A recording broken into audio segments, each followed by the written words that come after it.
Magandang hapon po sa lahat. Nagbabalik tayo dito sa ating munting channel. Ayan. Para mag-discuss ng coins. Ayan. Kung magkano lang kanyang presyo sa ating mga online selling sa naman tayong kolektor. Ayan. Magandang hapon po sa lahat. Ang pag-usapan natin barya po ay pera po ng Japan. Ayan. Ayan. Ang ating pag-uusapan po, pera po ng Japan. 50 yen po ng Japan. Baka meron kayong mga ganyang coins, ayan, willing tayong bilhin po ang mga ganitong mga world coins. Pero bultuan po ang bilhin natin sa mga ganitong world coins at hindi pa po kamahalan. Ayan ang ating titignan ng kanyang presyo kung magkano na ang kanyang halaga. Ayan, sa ating mga bintahan po ng coins pandaigdigan. Si-sharing natin, selling price natin, ayan, para malaman nyo po. Pero bago yan tayo magpapasalamat muna sa lahat ng tagapagsubaybay at lahat ng taga-suporta dito sa ating munting channel. Ayan. Lalo-lalo na ang aking mga subscriber dyan. Thank you so much sa inyong lahat. Mabuhay po kayo and God bless. Maraming salamat din po sa nanonood doon sa ating FB page. Ayan, lahat po na nakapalo sa aking FB page. Ayan. Thank you so much sa inyong lahat at matyagang nanonood po and God bless.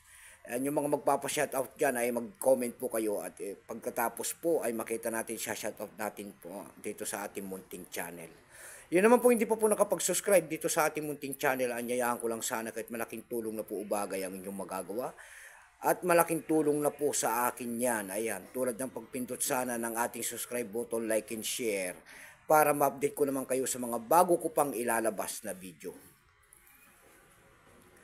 Ayan ang ating pag-uusapan po, pera po ng Japan, 50 yen. Pero bago natin makita ang kanyang presyo, kilalanin mo muna natin siya.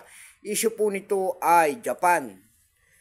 Period po Showa, 1926 hanggang 1989. Type nito, Standard Circulation Coins, years 42-63, Japan Calendar.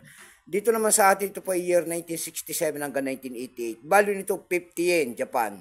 Currency yen, 1871, up to date po. Composition yan, kung anong materialis ang ginamit sa barya na yan. Ito ay copper nickel.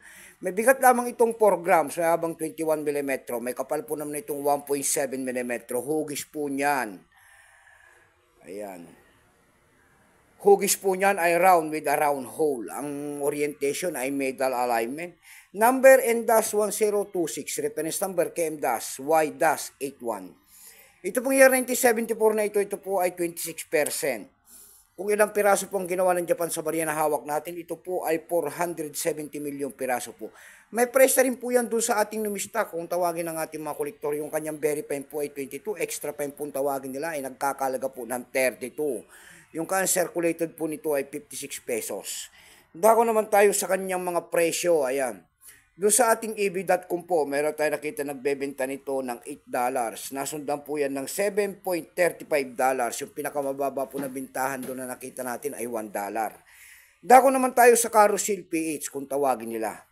Sa Carousel PH po, meron tayo nakita nagbebenta nito ng 175 pesos. Nasundan po yan ng pinakamababa po na 60 pesos. Ayan lamang po ang ating may babaging kanyang presyo. Keep safe po sa lahat and God bless.